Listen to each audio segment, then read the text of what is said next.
Good evening, and welcome back to the Pastor Study. You know, as human beings, we tend to be a bit emotional from time to time. Some of us maybe more than others, and that's not a bad thing. God created us to be emotional beings. But sometimes we can begin to feel a bit perhaps unnoticed, maybe unloved, unappreciated. Sometimes we can do some things that will help that. We might lose weight or buy new clothes. But those are all temporary solutions at best. The reality is we need to learn to see ourselves as God sees us. And I think that will make a huge difference. Let me read to you what Peter wrote to the church, to the first century church. In 1 Peter chapter 2, beginning with verse 9, he says this: "But you are God's chosen treasure, priests who are also kings, a spiritual nation set apart as God's devoted ones. He called you out of darkness to experience the marvelous light, and now he claims you as his very own. He did this so that you would broadcast his glorious wonders throughout the world. For at one time you were not God's people, but now you are. At one time you knew nothing of God's mercy because you hadn't received it yet, but now you are drenched with it."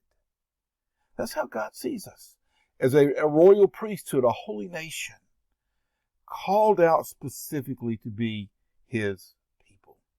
Isaiah understood that even all the way back in the Old Testament. He says in Isaiah chapter 61, he says, "He has covered me with clothes of salvation and wrapped me with a coat of goodness, like a bridegroom dressed for his wedding, or like a bride dressed in her jewels."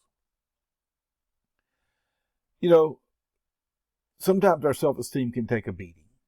The world certainly does not love us as God's children. Sometimes God's other children don't seem to love us, and sometimes we don't love ourselves. Our self-esteem can take a beating pretty badly sometimes. And when that happens, I think we really need to remember what we're worth. We were bought with a price, something that is far more important, far more precious than gold or silver, with the precious blood of Jesus. The challenge for us is to remember that, to meditate upon it, to focus on it, to allow his love to change the way we view ourselves, because we really need to view ourselves the way he views us. And if we can do that, then all of a sudden, I don't believe that the way other people see us, the perception of others will matter quite so much. Oh, we'll never get away from it. And the things that people say and do, sometimes inadvertently and sometimes on purpose, is still going to wound and hurt.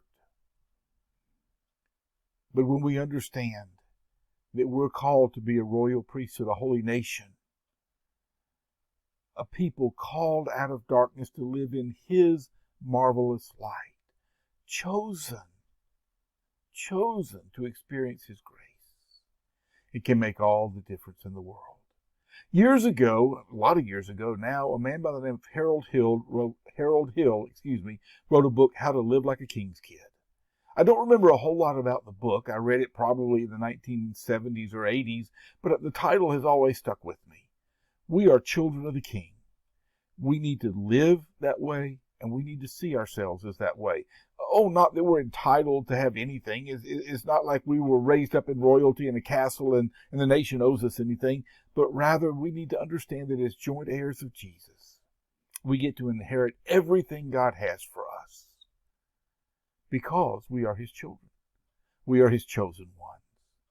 And when we understand that, when we begin to live like we understand that and live in that with that understanding, I think it will change not only the way we see ourselves, but perhaps the way other people see us as well.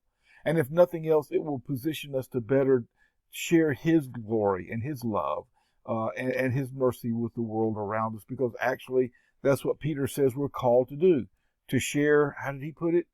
To broadcast his glorious wonders throughout the world. We can do that best when we see ourselves through the eyes of God. Have a great week, and I look forward to seeing you again next week in the Pastor Study. Be blessed.